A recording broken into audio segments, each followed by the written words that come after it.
ये क्या तमाशा है? बोर्ड मीटिंग में चपरासी भी आ गया। तुम्हारी जरूरत नहीं है, निकलो यहाँ से। उसे देखकर कियारा ने सर पकड़ लिया। कियारा मन में बुदबुदाई, ये इडियट फिर तमाशा करने आ गया। इससे शादी करने का कोई फायदा ही नहीं हुआ। मेरी पोजीशन तो अब गई और आज ही मेरी जिंदगी से भी जाएगा।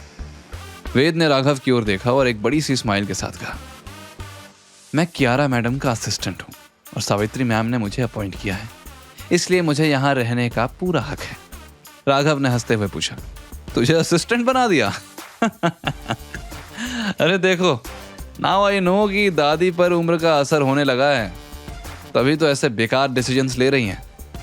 ये और असिस्टेंट, हुलिया देखो इसका, ये तो चपरासी बनने लायक भी नहीं है। ये कहते हुए उसने कियारा की तरफ ऐसे देखा जैसे मॉक कर रहा हो। वेद सुनकर रहने वालों में से नहीं था, इसलिए उसने कहा, सावित्री मैम उम्र में भले ही बुजुर्ग हों, लेकिन उनकी अथॉरिटी तुमसे तो ज्यादा ही है। इस कंपनी के डिसीजंस वो लेती हैं, तुम नहीं, इसलिए ज्यादा उछलने की कोई जरूरत नहीं है। राघव का चेहरा लाल हो गया। ठीक है, उन्होंने तुझे अपॉइंट किया है ना, तो इस कंपनी का सर्वेंट है। चल जा, सबके लिए ठंडा ला, तुझे वही काम सूट करता है। यह सुनकर वेद मुस्कुराया, लेकिन वेद की मुस्कान उसकी आंखों तक नहीं पहुंच रही थी। उसकी चाल ऐसी कॉन्फिडेंट थी जैसे बाज अपनी अगली चाल के लिए तैयार हो रहा हो। उसने सामने से पानी का ग्लास उठाया और अचानक ही राघव के सर पर उड़ेल दिया। जैसा आप कहें। उसने फिर एक खाली चेयर पर बैठते हुए कहा, मेरे गांव में कहते हैं, जब कुछ उबल रहा हो तो ठंडा पानी डाल दो और वो ठंडा हो जाता है। और किसी को ठंडा होना है? उसके ऐसे एटीट्यूड से तो एक पल के लिए बोर्ड रूम में सन्नाटा छा गया। कियारा भी हक्की बक्की रह गई। उसने सोचा नहीं था कि हमेशा स्माइल करने वाला वेद ऐसी हरकत भी कर सकता है। यशवंत ने गुस्से में कहा, ये लड़के, ये क्या बदतमीजी है? भूलो मत तुम एक मामूली असिस्टेंट हो, निकल जाओ यहां से। वेद ने कंधे उचकाए और पानी का दूसरा ग्लास उठाया। कियारा की हंसी छूट गई, लेकिन सबकी नजरों से बचते हुए उसने खुद को काम किया। सबकी सांसें अटक गई कि कहीं वेद यशवंत पर पानी न फेंक दे।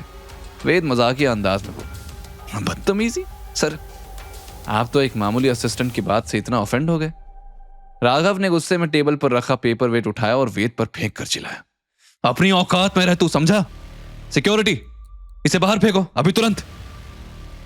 वेद ने झटके से हवा में पेपर वेट पकड़ा और उसे उसी रफ्तार से राघव की ओर वापस उछाल दिया। पेपर वेट राघव के माथे पर लगा और वो बेहोश होकर कुर्सी से गिर पड़ा। यह सब इतना जल्दी हुआ कि कोई कुछ समझ नहीं पाया। सबके मुंह खुले के खुले रह गए। वहीं कियारा बड़ी बड़ी आंखों से वेद को देखती रह गई। वो मन ही मन बोली, ये तो आज अलग ही टशन दे रहा है। वेद ने अपनी शर्ट ठीक की और कहा, वो हमारे पहाड़ों में कहते हैं, जो आपको दिया जाए उसे सूद समेत लौटाओ। लेकिन ये भाई साहब तो झेल ही नहीं पाए। वैसे घबराओ मत, बस बेहोश हुआ है, थोड़ी देर में होश में आ जाएगा। वेद ने सामने टेबल पर कियारा की तरफ एक खुली हुई डायरी फेंकी। मैडम, ये 47 फेक इनवॉइसेस चेक कर लो। कियारा गुस्से में उठने ही वाली थी, लेकिन डायरी पर लिखे शब्द पढ़कर रुक गई। उसने तुरंत अपनी एक फाइल खोली और पढ़ते हुए हैरानी से बोली, ये कैसे पॉसिबल है? तुमने ये कैसे ढूंढा? वेद मुस्कुराते हुए बोला, भले ही बिजनेस नहीं समझता, लेकिन नंबर्स का मैं खिलाड़ी हूं। ये ढूंढना तो मेरे बाएं हाथ का खेल था। कियारा हैरान थी कि एक महीने में वो और उसका अकाउंटेंट जो नहीं कर पाए, वो वेद ने एक रात में शायद कुछ घंटों में कर दिया था। तो उसने तुरंत प्रोजेक्टर पर ट्रांजैक्शन शीट में सारी फेक इनवॉइसेस को पॉइंट किया ताकि बाकी बोर्ड मेंबर्स देख सके। ये देखकर यशवंत के चेहरे से पसीना टपकने लगा। उसने चुपके से किसी को मैसेज भेजा, रिमूव ऑल द ट्रेसेस। तभी वेद ने जोर से ताली बजाई। अचानक कॉन्फ्रेंस रूम का दरवाजा फिर खुला और कुछ लोगों की टीम अंदर आई। लेकिन उस टीम के सामने जो आदमी खड़ा था, उसे देखकर लोगों का मुंह खुला का खुला रह गया। कियारा की हैरानी से आंखें बड़ी हो गई और वो धीरे से बुदबुदाई, मिस्टर अमित खन्ना यहाँ? वेद, तुम इन्हें कैसे जानते हो? और ये यहाँ कैसे? It's impossible. जवाब देने के बजाय वेद हल्के से मुस्कुराया और फिर मन ही मन बोला, इम्पॉसिबल क्या है क्या नहीं, ये तो मैं नहीं जानता, लेकिन जो भी ट्रेटर है उसे तो मैं जल्द ही बेनकाब करूंगा। आखिर इस कंपनी को बचाकर ही मुझे मेरी मंजिल की चाबियां मिलेंगी। दादी की शर्तों को पूरा करके मुझे मेरे माँ बाप के कातिल तक ले जाएगी और दूसरी चाबी इस शहर में मेरी असली पहचान का दरवाजा खोलेगी। उनके लिए, दादी के लिए और खुद को साबित करने के लिए मुझे यह टास्क जल्द ही पूरा करना होगा। कौन है अमित खन्ना? अब तक एक डिलीवरी बॉय की जिंदगी जी रहा वेद आखिर कैसे जानता है उन्हें? क्या वेद कंपनी बचाने में कामयाब होगा या दिखानी पड़ेगी उसे अपनी असली सच्चाई सबके सामने? वेद का ये मूव कौन सा मोड़ लाएगा उसके और कियारा के बीच? आखिर क्या है यशवंत और राघव की असली साजिश? क्या वेद अपनी मम्मी पापा का सच ढूंढ पाएगा?